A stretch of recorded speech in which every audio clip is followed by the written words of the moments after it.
For more than 12 years, the world has watched in silence as one of Hollywood's most famous fathers and his only daughter drifted further apart. Now that silence has finally been broken, and the truth is far more heartbreaking than anyone imagined. Sue Noel, once known as Sue Cruz, grew up under a spotlight she never asked for. Born into fame, raised in secrecy, and separated from her father by forces too powerful for Akil to understand, but now, at 19, she's speaking with her choices, not her words.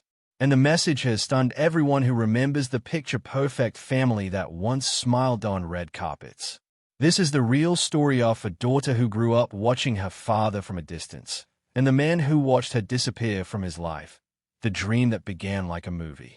When Tom Cruise and Katie Holmes first crossed paths in 2005, it was the kind of story that made headlines before it even began. Katie was 26, glowing with post-Dawson's Creek success, a rising actress with the charm of a small-town dreamer. Tom was 43, already an icon. Top Gun, Jerry Maguire, Mission Impossible, the kind of man whose name alone filled theaters. For Katie, it wasn't just admiration. Years earlier, she had openly told 17 magazine that her dream was to marry Tom Cruise. It sounded innocent then, almost girlish. No one imagined it would come true. When Tom saw her for the first time, who reportedly told his associates, "I'm going to marry her," within weeks, the impossible became real. The chemistry was undeniable. The romance explosive. They were photographed holding hands in Rome, laughing like teenagers, unable to hide their affection. The world watched as Tom, usually private and composed, transformed into a man consumed by love. Then came the moment that changed everything. His infamous appearance on the Oprah Winfrey Show, jumping on the couch, shouting, "I'm in love." It was bizarre, unforgettable, and pure Tom Cruise. To some, it was romantic, toothless, unsettling, but no one could look away. By April 18, 2006, their daughter Sue was born, the baby who symbolized their whirlwind love story. Tom described her birth as the happiest day of my life. Heckleman stopped talking about her, calling her a miracle. Yet, even that miracle was shaped by the beliefs that ruled his life. Scientology. Katie, once a Catholic schoolgirl from Toledo, found herself navigating an entirely different world. Her pregnancy and Sue's birth followed Scientology customs, including silent birth, where Reno 1 in the delivery room was aloe speak. Tom even bought a sonogram machine to track the pregnancy himself. To outsiders, it seemed strange, even controlling, but to it was devotion. Their wedding that November was the stuff of tabloids and dreams held in the 15th century Odescalchi Castle in Bracciano, Italy. It cost over $3 million. Katie wore Giorgio Armani. Tom beamed with pride. Guests included Jennifer Lopez, Will Smith, and the Beckhams. But behind the smiles, Katie's parents worried.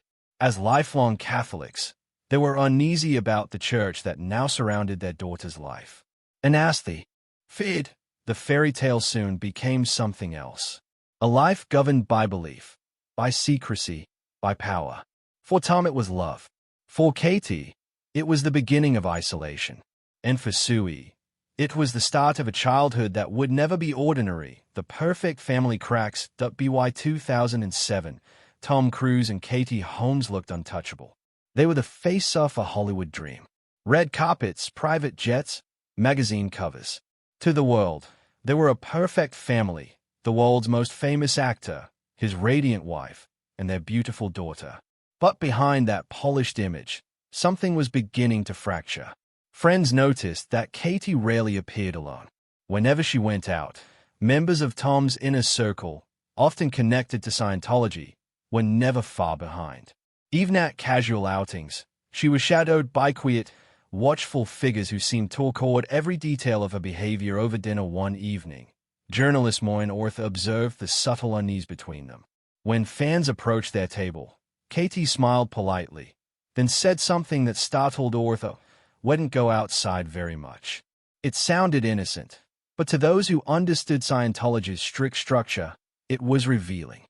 Tom was still the same force of energy he'd always been, confident, charismatic, and completely loyal to his faith. He'd already become one of Scientology's most powerful ambassadors that helping promote its celebrity center and defending it against critics. To him, the church wasn't a religion. It was truth, discipline, and salvation. For Katie, it became a boundary she could never cross. Her parents, Martin and Kathleen Holmes, saw it from the outside and grew increasingly alarmed. As devout Catholics, they had always been wary of Scientology's secretive hierarchy.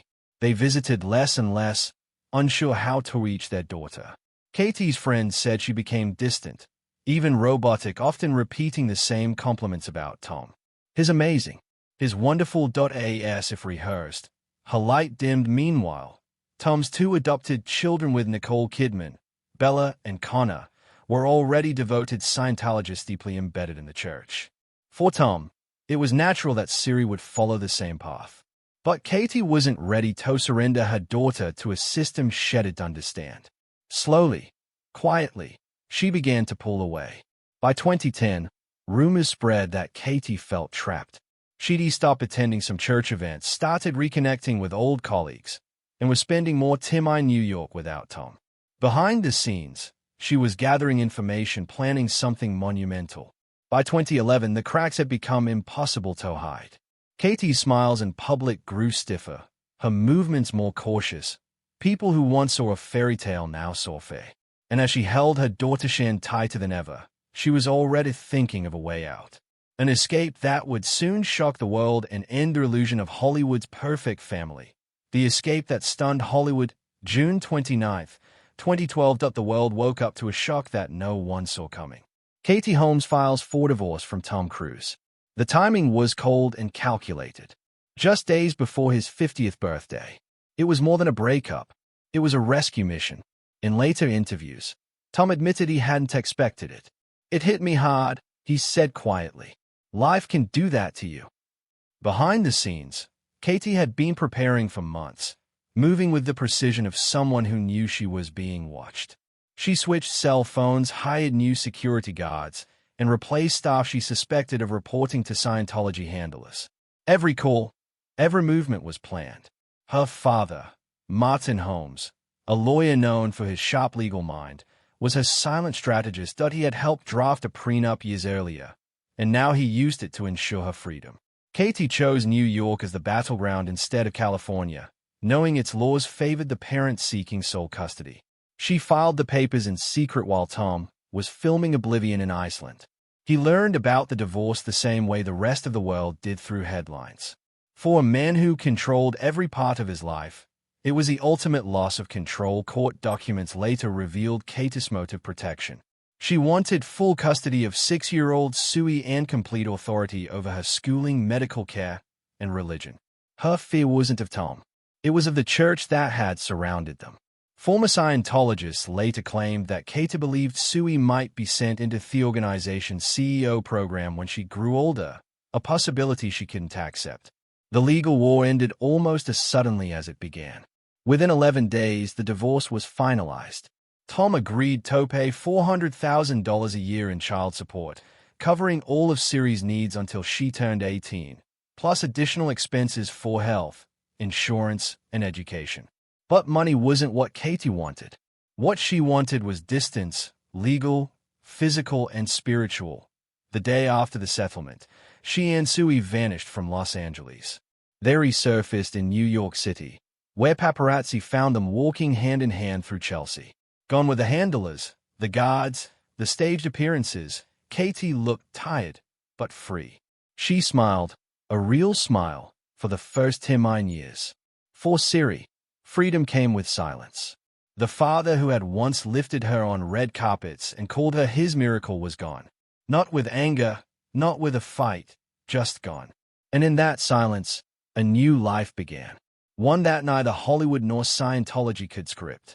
The missing years. After the divorce, Tom's world and Sui's world split completely in two. In 2013, he gave a rare deposition during a lawsuit and was asked whether Katie had left him to protect Sui from Scientology. Tom bristled at the question, calling it offensive, but then admitted it was true. He aced one of the assertions that it was the closest he ever came to acknowledging the divide. That same year, Reports emerged that Tom had seen Sui only once since the divorce during a brief private meeting after that. Nothing. No photos, no confirmed sightings, no visits. In the years that followed, Tom buried himself in work. Mission Impossible sequels, Top Gun, Maverick, world tours, and stunts that defied gravity. Every time he jumped off a cliff or hung from a plane, fans cheered. But somewhere, his youngest daughter was growing up without him. Meanwhile, Katie focused on rebuilding a normal life for Siri. She enrolled her in private school in Manhattan, took her to parks, cafes, and dance classes. Friends noticed that Siri was bright, kind, and surprisingly grounded for a child born into fame. Katie shielded her from the spotlight. No red carpets, no interviews, no Hollywood chaos. By her teenage years, Siri had grown into her mother's mirror image. Same eyes, same shy smile, same independence. But whenever her father's name came up, she would quietly avoid the subject. Publicly, Tom never spoke of her again. Privately, insiders say it still paid for her schooling and medical expenses. Yet,